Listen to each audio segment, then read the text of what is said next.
Assalamualaikum warahmatullahi wabarakatuh. Salam sejahtera dan salam Pancasila.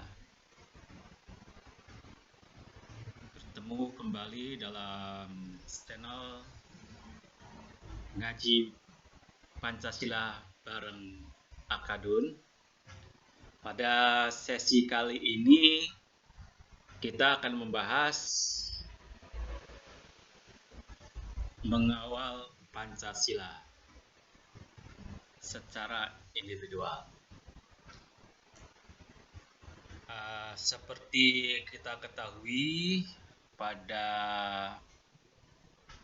sesi yang lalu tentang model pengamalan Pancasila, meskipun Pancasila sudah dijadikan sebagai sumber dari segala sumber hukum, sebagai dasar negara, sebagai ideologi negara, sebagai pandangan hidup bangsa, sebagai dasar negara.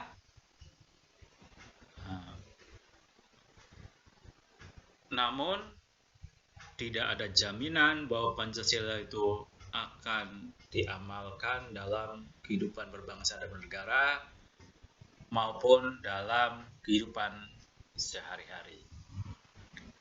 Oleh karena itu, sosialisasi, internalisasi, dan pengkondisian atau conditioning Pancasila dan pengamalannya tetap diperlukan.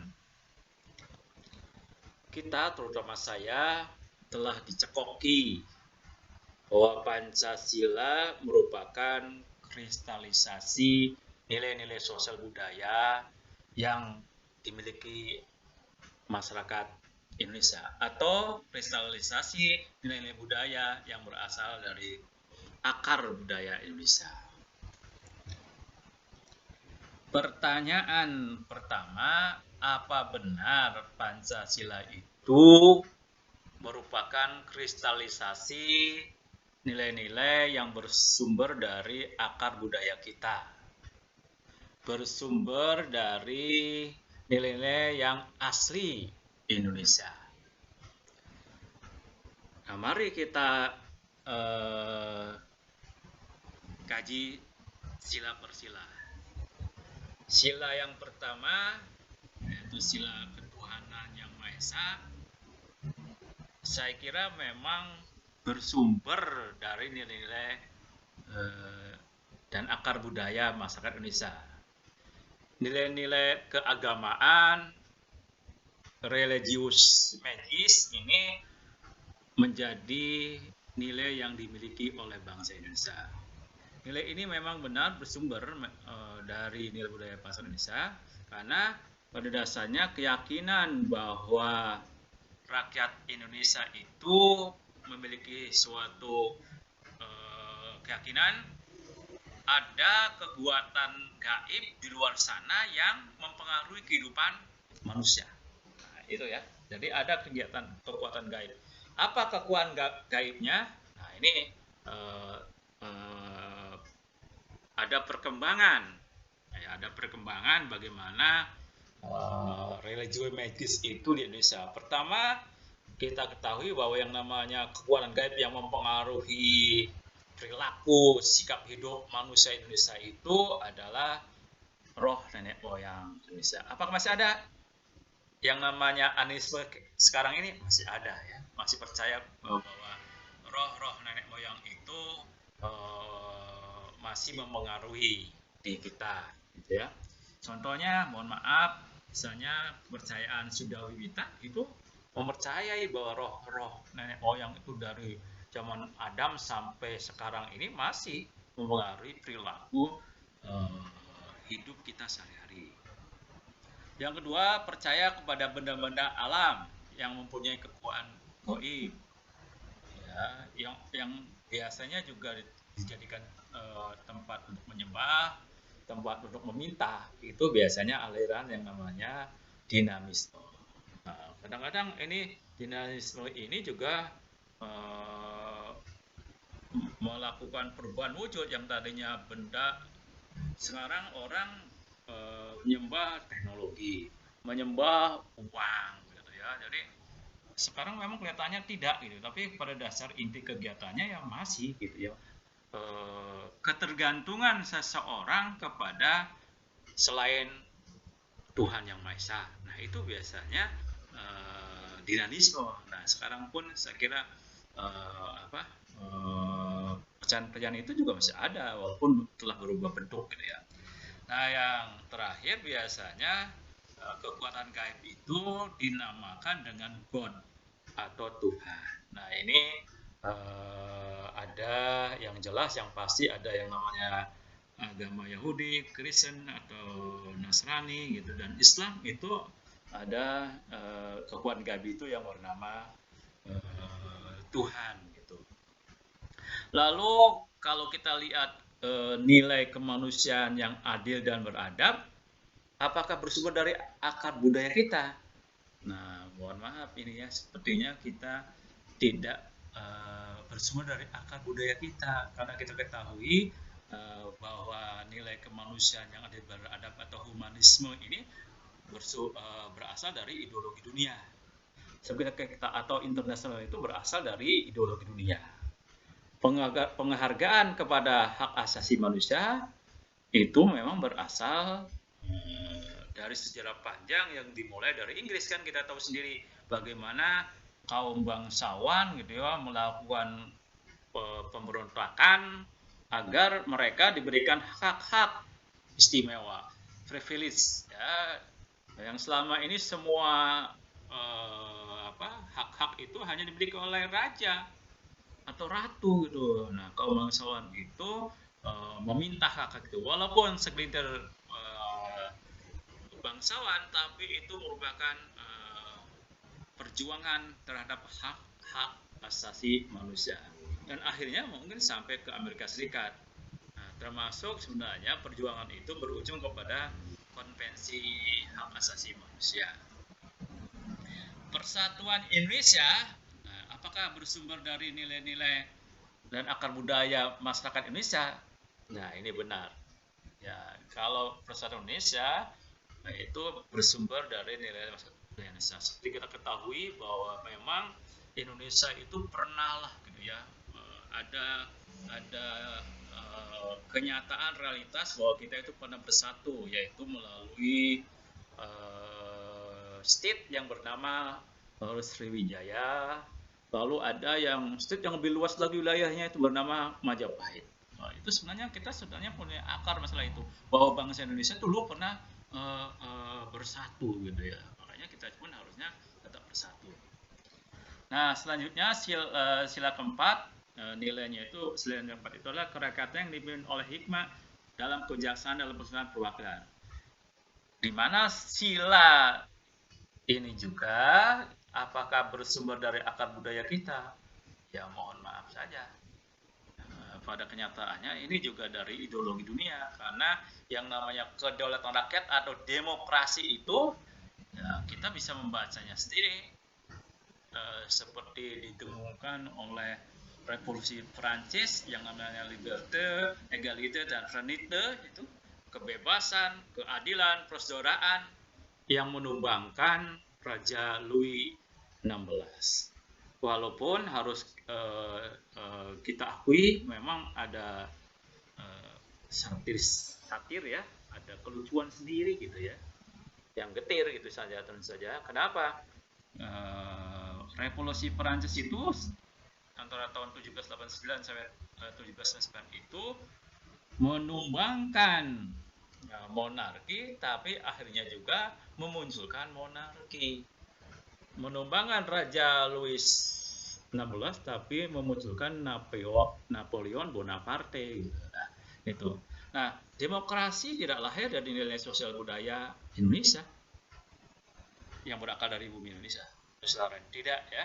Di Nusantara yang bercokol adalah monarki dengan kekuasaan mutlak atau dari sang raja atau sang sultan yang memiliki hak-hak privilege diberikan kepada seluruh anggota keluarganya yang dikenal dengan bangsawan atau feodal itu. Jadi tidak ada sebenarnya di sejarah akar budaya kita itu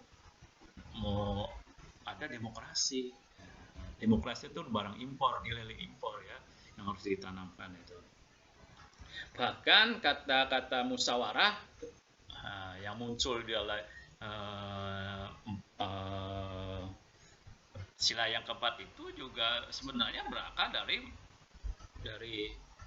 Arab, dari serapan bahasa Arab, dan akhirnya digandengkan dengan musyawarah mufakat itu ke serapan dari bahasa Arab ya. Jadi sila keempat ini nilai dasarnya memang dari luar juga. Nah, yang ke sila yang kelima, keadilan sosial bagi seluruh Indonesia, ini memang bersumber juga dari nilai-nilai sunda budaya masyarakat Nusantara atau Indonesia, terutama menciptakan ketentraman, keharmonisan, keserasian, keselarasan, gotong royong, itu menjadi nilai-nilai saya kira yang berakal dari dulu itu bisa terjadi. Nah, saya kira itu jadi saya kira sudah bisa dijawab apakah betul nilai-nilai Pancasila itu digali dari akar budaya Indonesia atau tidak.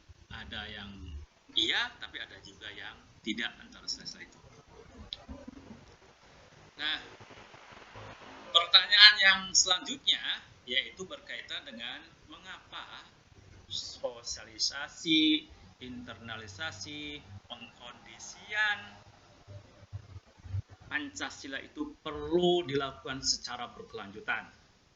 Saya kira ada dua faktor alasannya, baik secara internal maupun secara eksternal. Secara internal, signifikansi kebermaknaan dari sosialisasi, internalisasi, dan pengkondisian Pancasila itu karena pertama, saya kira pasang surutnya manusia Indonesia dalam bersikap dan bertindak berdasarkan Pancasila. Pancasila itu dalam kawasan nilai. Kalau dalam kawasan nilai, moral, norma, kadang-kadang orang itu pasang surut. Kadang-kadang orang itu taat melakukannya, kadang-kadang tidak. Kalau sedang mood taat, kalau tidak. Makanya perlu pengkondisian.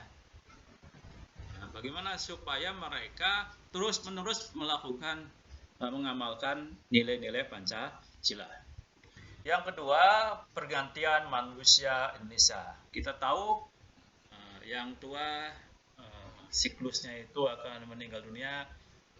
Nanti ada lagi manusia-manusia baru yang lahir, bayi yang lahir itu menjadi dewasa. Nah, itu juga perlu sosialisasi dan perlu internalisasi dan perlu juga conditioning atau pengkondisian. Itu diperlukan bagi mereka yang baru ini. Oleh karena itu sosialisasi, internalisasi, dan pengkondisian itu tetap diperlukan.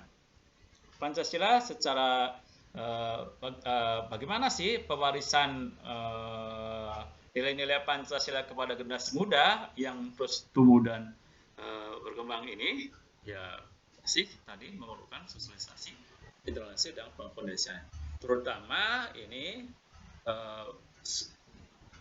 pengamalan Pancasila itu harus, kalau sesi yang kemarin itu harus yang secara individual dan sistemik, termasuk juga dalam mengawal. Pengkondisiannya itu ya bisa saja dilakukan melalui inovasi perilaku dan regulasi yang memaksa. Jadi jangan hanya dibiarkan saja masyarakat warga negara itu monggo, mangga, silakan mau melakukan mengamalkan Pancasila atau tidak. Nah, ini harusnya perlu pengkondisian ya secara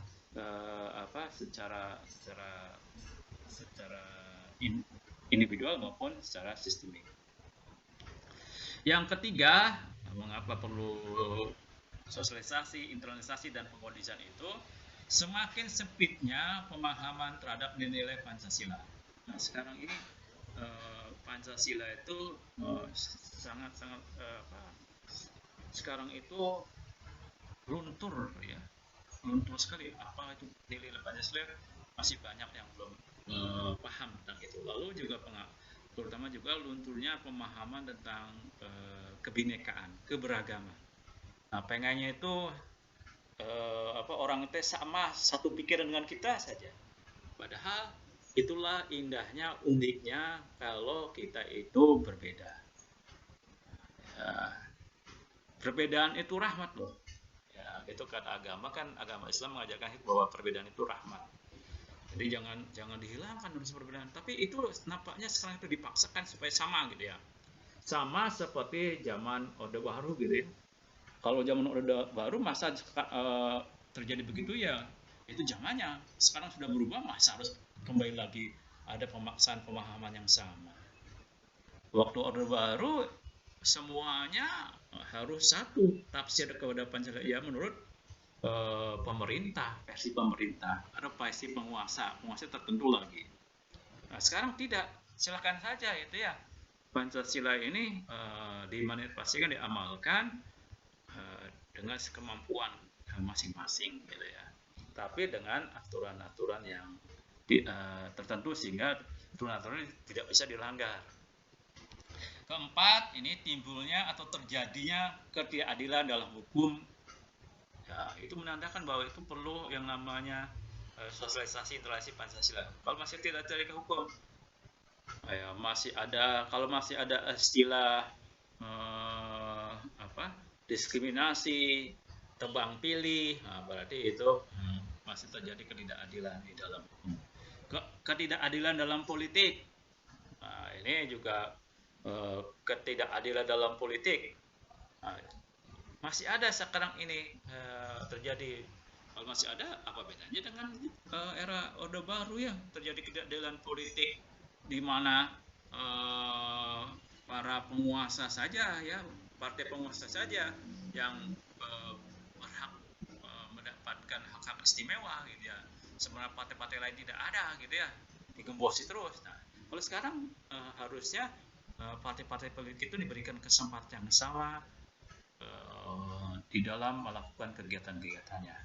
Kalau memang dilarang sampai ke desa-desa ya semuanya dilarang. Nah, tidak ada boleh partai politik bergerak di desa, di kegiatan desa. Baik yang sembunyi-sembunyi di tempat gelap atau tidak, atau yang terang-terangan. Kalau dulu kan tidak.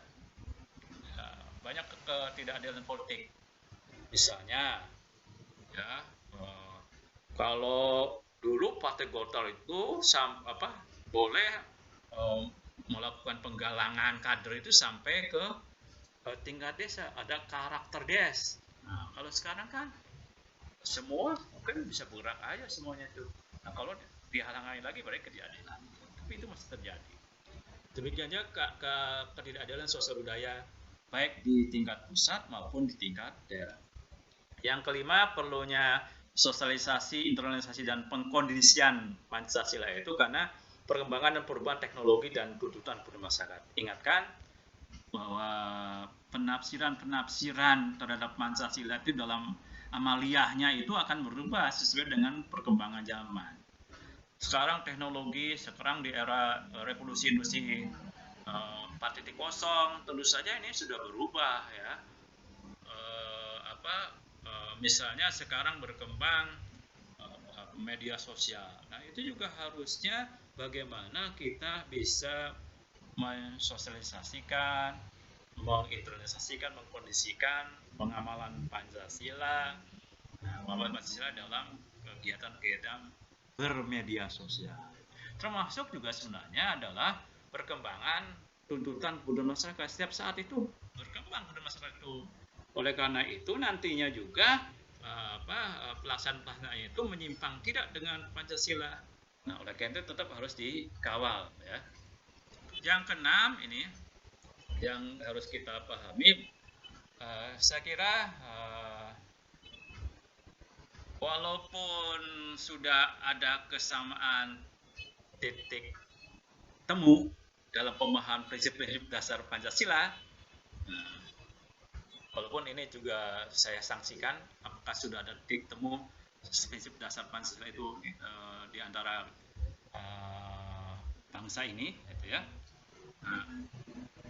Tapi di dalam operasionalisasi pengamalannya itu kadangkala masih multitafsir. Apalagi Pancasila merupakan ideologi yang sifatnya prismatik. Istilah prismatik itu pertama kali dikemukakan oleh Friedrich Reich di dalam perbandingan administrasi negara, gitu ya. Nah, ini artinya apa? Prismatik Pancasila itu mengambil prinsip-prinsip dasar yang baik dari berbagai ideologi dan paham serta isme pemikiran yang ada di dunia ini. Misalnya, bisa saja Pancasila itu mengambil dari liberalisme, bisa saja mengambil dari sosialisme, bisa saja mengambil dari Islam, gitu ya. Tapi harusnya tidak mungkin kalau mengambil dari komunis, gitu ya. Karena itu sangat tidak setuju. Itu saya tidak setuju kalau pihak-pihak yang membenturkan antara Islam dengan Pancasila. Bahkan saya berani mengatakan bahwa orang Islam yang menjalankan ajarannya secara kafah pasti orang tersebut sudah Pancasialis. Jadi sudah Pancasialis. Mengapa? Ya, ini secara prinsip dasar dapat saya katakan bahwa Islam itu ide dasarnya tauhid. Ya, tentu saja ini atau mengesahkan Tuhan. Itu kan ide dasarnya, prinsip dasarnya itu Islam itu ajaran intinya kan tauhid. Nah, tentu saja ini sejalan dengan apa yang dikatakan dalam sila ke-1 ketuhanan yang Maha Esa. Nah, ketuhanan yang Maha Esa kan bukankah itu tauhid? Nah, tidak tahu itu kalau agama yang lain. Apakah Kristen, apakah Buddha, Hindu itu tauhid atau tidak? Saya tidak tahu itu. Nah, lalu kalau sila kemanusiaan yang adil dan beradab, prinsip dasarnya kan memuliakan manusia, human dignity. Karena itu manusia di dalam Islam itu diangkat oleh Allah itu sebagai khalifah di muka bumi, sebagai khalifah. Nah, artinya ditafsirkan ada dua ini, sebagai khalifah itu ada sebagai pemimpin, ada juga sebagai wakil Allah di muka bumi. Apakah itu tidak mulia? Oleh karena itu orang Islam pasti nih harusnya mengakui Pancasila itu. Jadi karena memang di dalam ajaran Islam juga memuliakan manusia, bahkan yang mungkin diangkat yang paling tinggi. Lalu selanjutnya sila persatuan Indonesia juga ini clear ini, karena di dalam Islam itu menjunjung ukhuwah Islamiyah, bagaimana menjunjung persaudaraan Islam, bahkan bukan hanya se-Indonesia ya, tapi juga sedunia persaudaraan Islam itu. Tapi juga ada ukhuwah watoniyah ya, sebagai suatu persatuan, sebagai suatu bangsa. Yang selanjutnya sila kerekat yang dipimpin oleh hikmah kebijaksanaan dalam penyusunan perwakilan, ya, meskipun secara konseptual dan praksis antara demokrasi dengan musyawarah itu apalagi mufakat itu berbeda. Nah, perbedaan nanti berbeda sama kita ada pembahasan khusus tentang itu. Namun prinsip dasar yang mungkin sangat sulit dijalankan dalam sistem pemerintah sekarang ini yaitu ini. Apakah musyawarah mufakat? Nah, mungkin sekarang ini mungkin, kalau dibilang mungkin, tapi kecil kemungkinannya gitu. Karena sekarang itu orang cenderung kepada demokrasi. Apa sih demokrasi itu? Ya pengambilan suara terbanyak. Itu saja intinya itu ya. Jadi orang itu lebih suka itu. Kalau musyawarah mufakat sebenarnya sangat ribet itu, padahal pemungutan suara dengan suara terbanyak itu bisa mungkin saja menghasilkan keputusan yang tidak benar. Tapi kalau dengan musyawarah bisa saja gitu ya menghasilkan kebulatan yang akhirnya menjadi suatu kebenaran. Tapi itulah prinsip kebenaran itu dalam demokrasi itu juga diterapkan di dalam penelitian pada dasarnya itu. Ya. Kan pada dasarnya penelitian itu kan juga ada kesalahan gitu ya, mengandung kesalahan kan. mau 10%, mau 5%, 1%, tapi ada melakukan kesalahan. Yang salah itu jangan-jangan benar gitu. Nah, sama juga sebenarnya pengambilan putusan melalui suara terbanyak juga jangan-jangan juga salah gitu ya. Nah, itu mengenai sila yang keempat. Sedangkan sila, nah sekarang bagaimana nih? Mohon maaf sini sebenarnya ya. Sekarang bagaimana kalau prinsip dasar yang mungkin dijalankan sekarang ini, apakah tetap musyawarah mufakat seperti diajarkan di dalam beberapa praktek-praktek ketika khulafaur presiden berkuasa? Nah ini ya sekarang perlu ijma ulama untuk sistem bernegara ini seperti apa? Di antara ijma ulama sekarang itu ya demokrasi Pancasila sekarang itu ya, hasil ijma ulama juga sebenarnya demokrasi. Sedangkan nilai-nilai keadilan sosial bagi rakyat Indonesia ini sama dengan yang dicita-citakan Islam kan? Bagaimana supaya kita mewujudkan suatu masyarakat yang adil dan makmur itu ya, walaupun gopur itu menjadi cita-cita kita itu ya, sama dengan keadilan sosial bagi rakyat Indonesia. Jadi pada dasarnya nilai-nilai yang dikembangkan di dalam Pancasila itu, prinsip-prinsip dasar yang dikembangkan dalam Pancasila itu adalah nilai-nilai Islam. Nah, itu makanya ketika Pak Profesor Putra Hasidin itu di LC mengatakan bahwa bagaimana harusnya orang Islam itu dihargai, karena memang kalau orang Islam itu menjalankan agamanya dengan baik maka sudah menjadi seorang Pancasila. Ya itu sudah ada lama sebenarnya. Kata-kata itu, perilaku itu, teori itu sudah lama sebenarnya. Saya itu mendapatkannya ketika 985 di Al-Furqan, di salah satu masjid di kota Bandung itu sudah didoktrinkan semacam itu, termasuk yang sudah saya ungkapkan tadi itu doktrin. Nah, permasalahannya ini di Indonesia itu bukan saja orang Islam ya, tapi banyak juga yang ya kita 20% itu juga bukan Islam. Dan ingatkan bahwa kita itu bukan negara teokrasi, apalagi negara Islam. Makanya cara bernegaranya, sistem bernegaranya juga harus kita rumuskan bersama. Dan saya kira sudah ada rumusan-rumusan yang lainnya kan, tinggal dilaksanakan gitu. Nah, tetapi dalam di samping tadi bukan negara, tapi dalam pengamalan ajaran agama Islam pun kadang-kadang itu masih banyak multitafsir. Kenapa? Karena di Al-Quran dan Sunnahnya pun kadang-kadang ada yang sifatnya qat'i dan ada yang sifatnya jani. Ya. Aturan-aturan yang qat'i saja kadang-kadang disalah tafsirkan. Jadi yang sudah pasti, yang sudah tidak perlu penafsiran lagi, kedua kadang-kadang disalah tafsirkan juga. Kalau itu memang dimanfaatkan untuk kepentingan-kepentingan politik atau kepentingan tertentu lah, nggak tahu itu penting apa. Tapi kadang-kadang disalah tafsirkan, apalagi yang jani, yang masih multitafsir gitu ya, itu kadang-kadang banyak penafsiran yang berbeda dan itu sah-sah saja. Nah, sah-sah saja ya. Nah itu. Nah, oleh karena itu penafsiran apalagi yang jani tadi tentu saja sangat ditafsirkan dengan berbagai sikon dan mungkin juga latar belakang keilmuannya, gitu ya. Latar belakang keilmuannya menafsirkan Al-Quran itu. Jadi sangat beda. Nah, misalkan saja nih ya, saya agak prihatin gitu ya, yang sudah qat'i pun itu disalah tafsirkan oleh seorang ustadz yang kebetulan menjadi pengurus Majelis Ulama Indonesia tingkat pusat. Itu kadang-kadang masih salah menafsirkan juga itu Al-Quran itu, yang qat'i itu.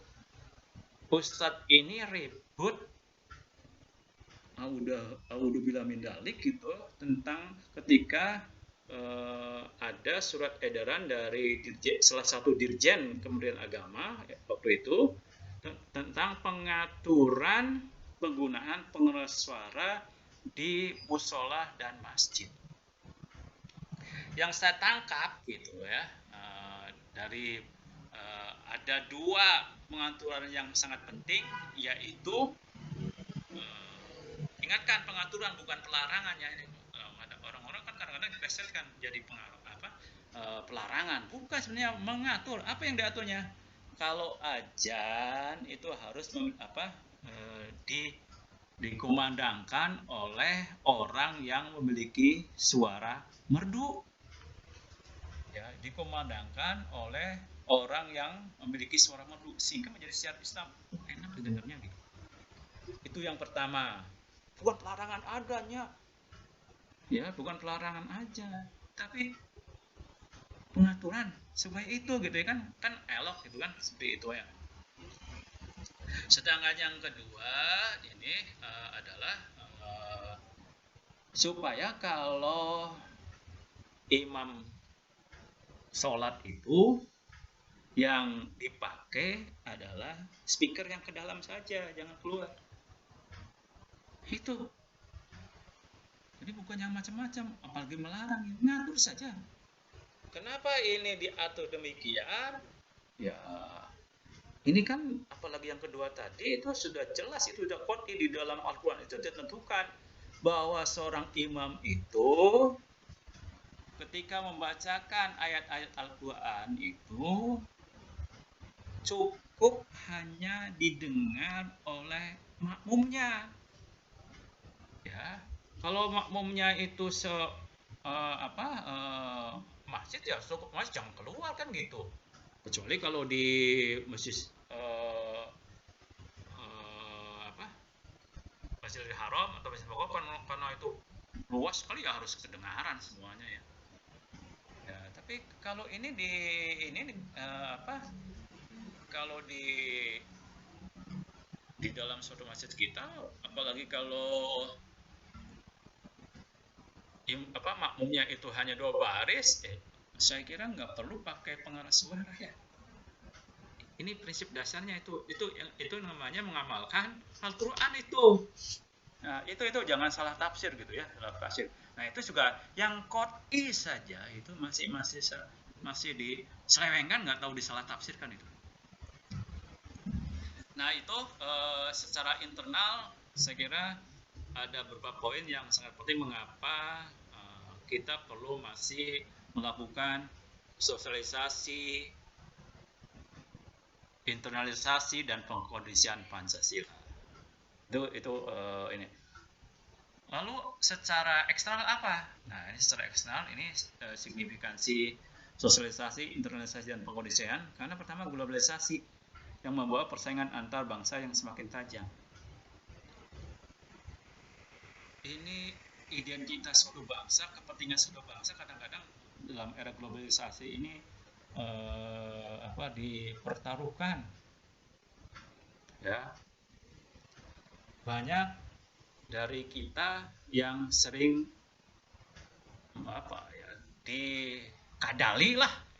dikadali oleh pihak luar gitu ya, supaya mengikuti mereka, supaya membuat kekacauan di Indonesia.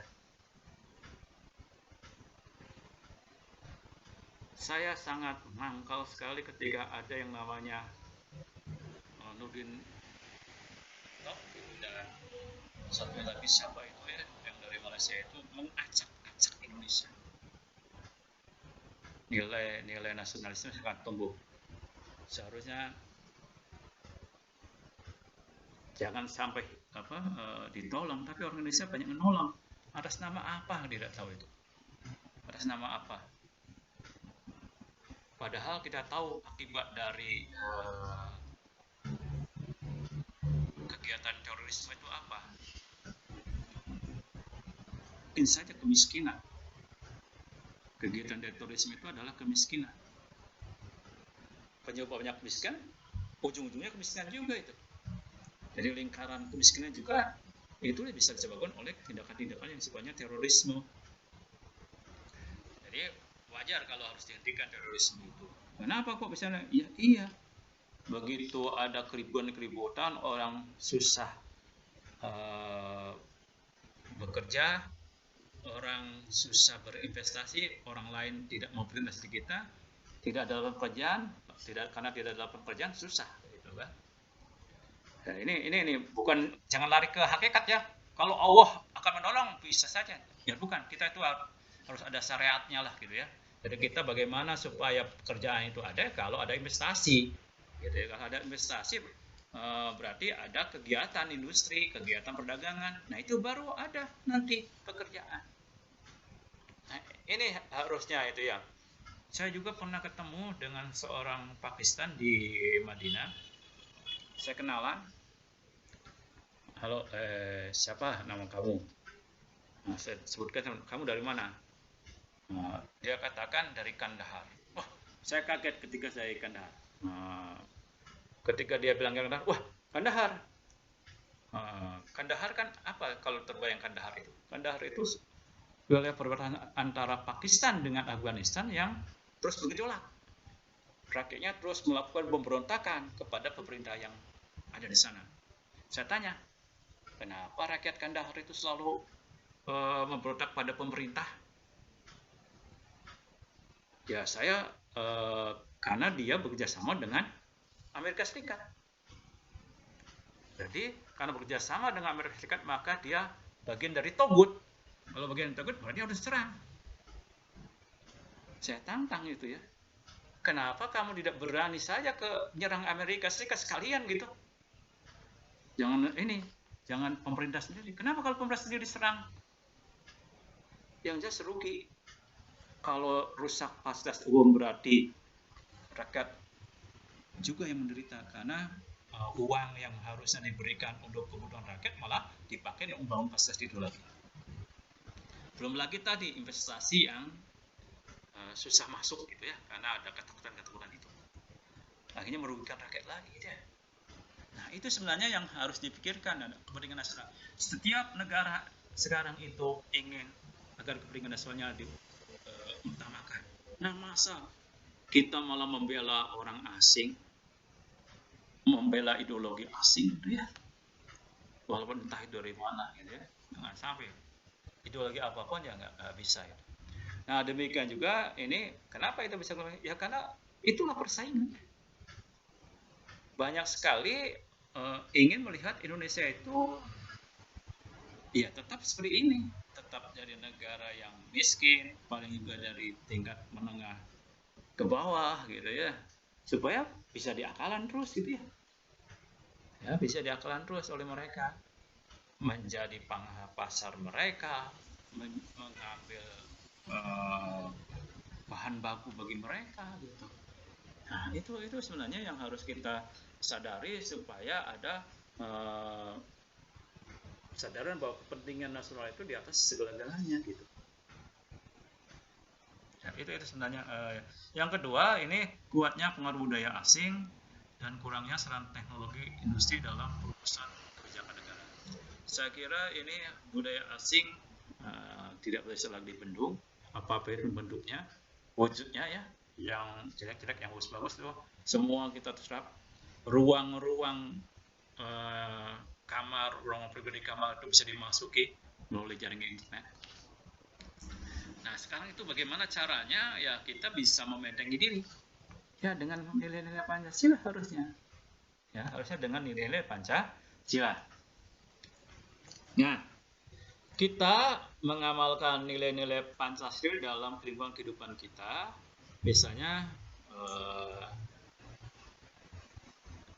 ya mohon maaf ini, jadi pengamalan Pancasila itu secara pribadi. Nah, apakah pengawalannya itu juga secara pribadi?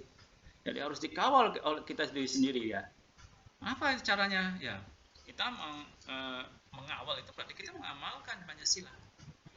Ketika kita mengawal Pancasila berarti kita mengamalkan nilai Pancasila dalam kehidupan kita sehari-hari. Misalnya dalam lingkungan rumah, ya bapak atau ayah selalu taat beribadah, sholat, sedekah, zakat, ya. Menghargai hasil kerja anggota keluarga lain, kompak di dalam mencapai tujuan bersama, diam ketika anggota keluarga lain sedang bicara, melaksanakan apa yang sudah menjadi keputusan keluarga, memenuhi kebutuhan sesuai dengan kebutuhan masing-masing.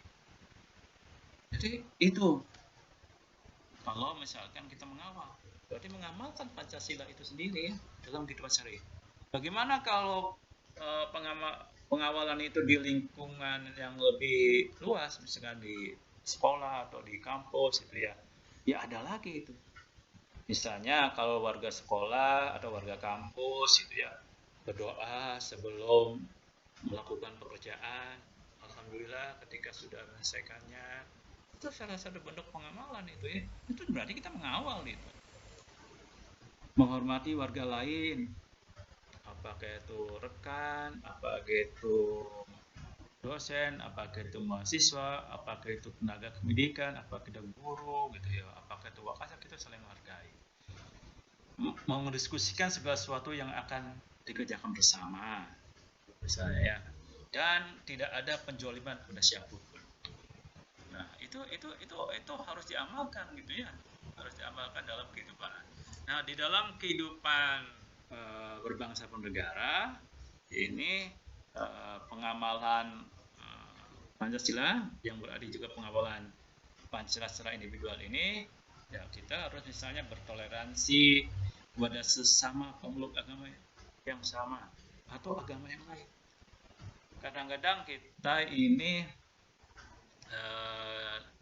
tidak bertoleransi kepada sesama umat Islam.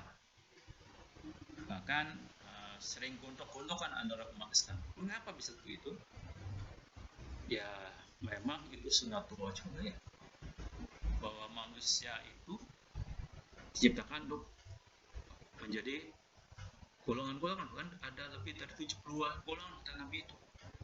Wajar saja ya kalau misalkan ada perbedaan, tapi harusnya saling menghargai. Dan mungkin juga kepada pemeluk agama lain, ya, kepada umat Kristiani, kepada umat Hindu, kepada umat Buddha, atau bahkan kepada kepercayaan yang kita hargai. Itu ini ya. Lalu fasilitasi ketika warga mau beribadah. Nah, ini harus fasilitasi ya. Apapun harus fasilitasi. Mau ibadah haji difasilitasi. Mau sholat di masjid harus fasilitasi, dibangunkan masjidnya. Mau pergi ke gereja dibangunkan gerejanya gitu ya. Jangan sampai dilarang gitu. Apakah pelarangan itu hanya kepada gereja saja? Tidak, ternyata. Pelarangan itu juga kadang-kadang mendirikan masjid itu juga terjadi pelarangannya. Ya. Ketika di suatu daerah umat Islamnya banyak, maka akan sangat sulit mendirikan gereja. Ketika di suatu daerah umat Kristennya banyak, maka akan sulit sekali ketika mendirikan masjid. Saya punya pengalaman ketika di Kupang, sholat Jumat sulit itu, ya, sangat sulit, jauh gitu ya. Apalagi ketika saya di Pak Barat, itu entah 30 kilo baru ketemu masjid, dan masjidnya pun baru dibangun dan beralaskan tanah. Sangat sulit ya di sana untuk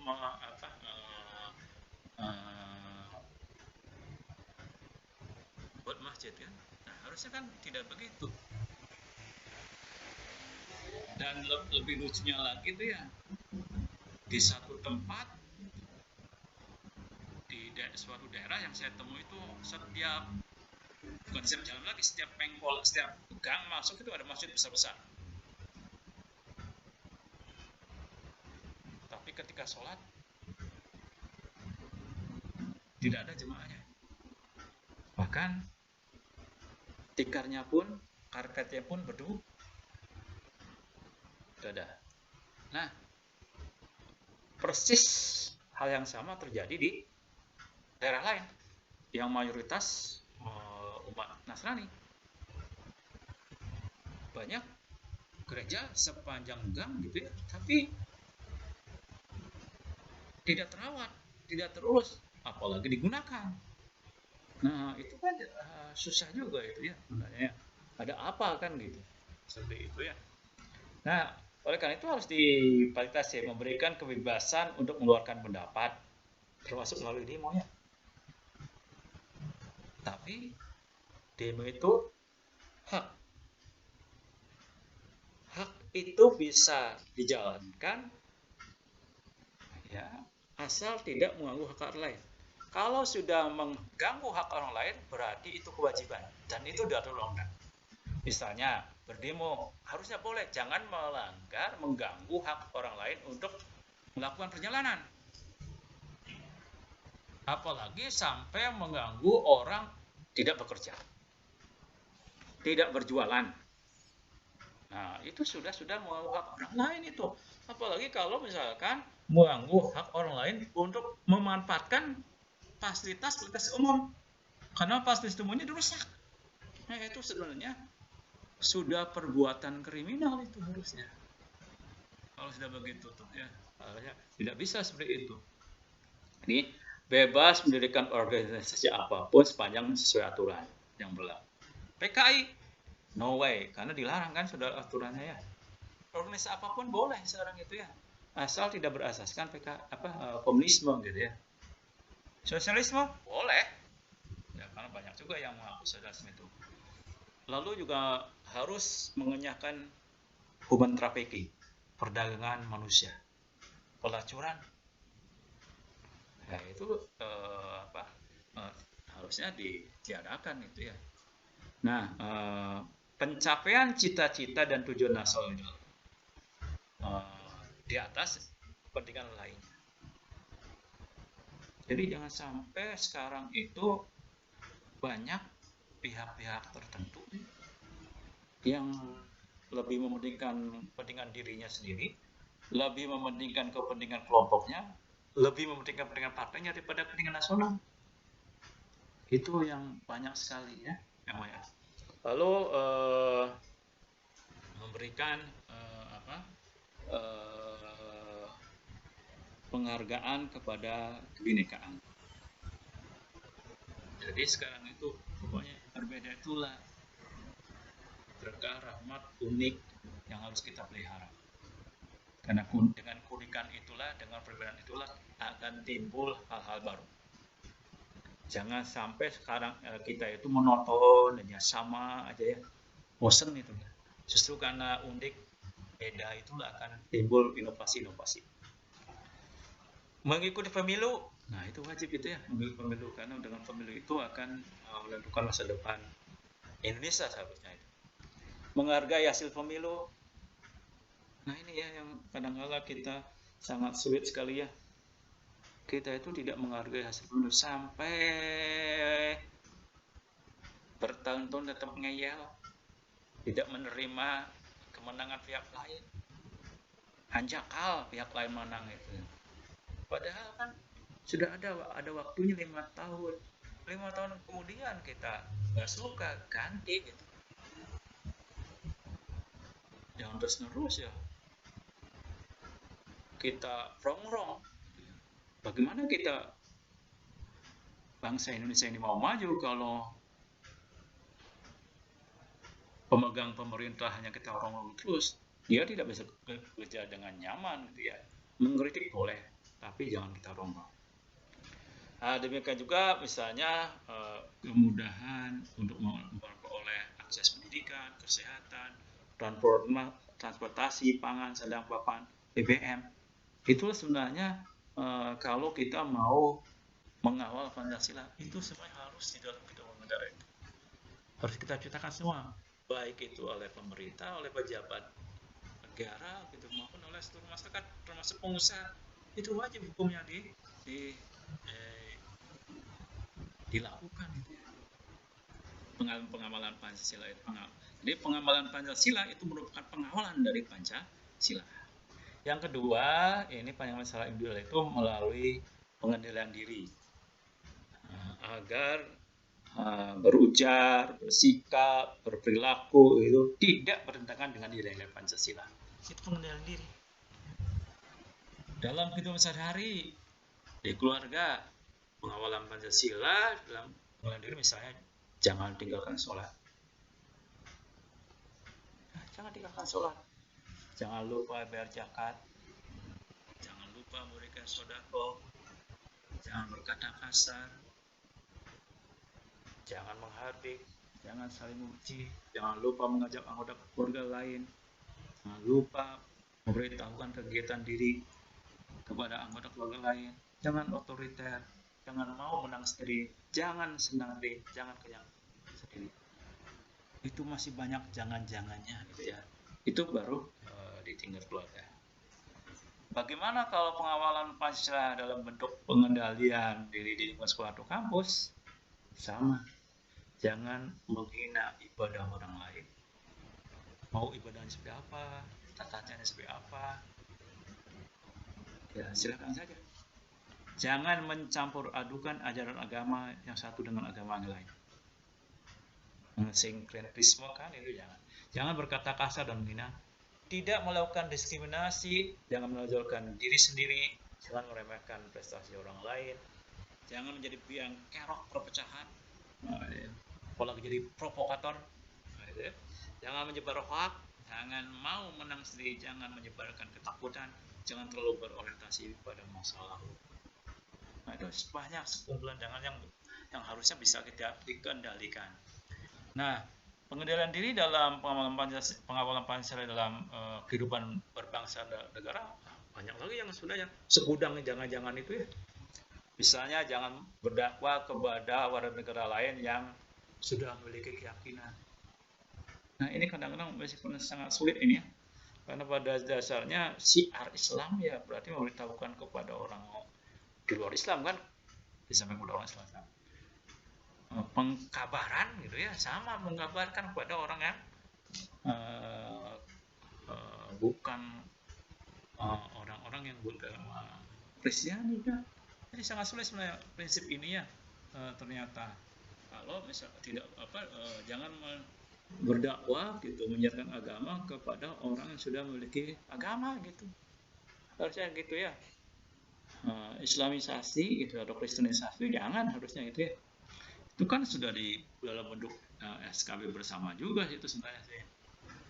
Nah, demikiannya kerja-kerja di manapun, apakah di lembaga pemerintahan negara maupun di lembaga keagamaan, harusnya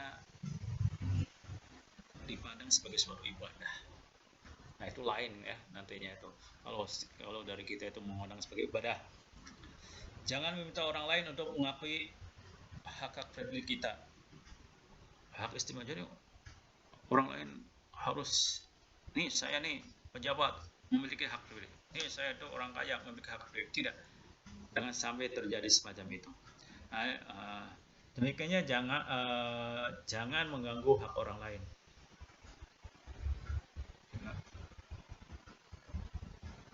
Termasuk tadi demonstrasi tadi ya, jangan sampai mengganggu hak orang lain, apalagi milik orang lain. Kalau sudah mengganggu hak orang lain dan milik orang lain bisa kriminal gitu ya. Jangan merubah badan jalan ya kalau waktu demonstrasi itu karena mengganggu orang lain ya. Jangan korupsi. Jangan lupa ya, korupsi itu juga mengganggu hak orang lain. Harusnya orang lain dapat bantunya, ini tidak. Harusnya orang lain dapat jalan yang mulus, ini tidak. Harusnya orang lain dapat gedung yang bagus untuk sekolah, ini tidak karena korupsi. Nah, itu bisa tadi. Jangan gunakan narkoba.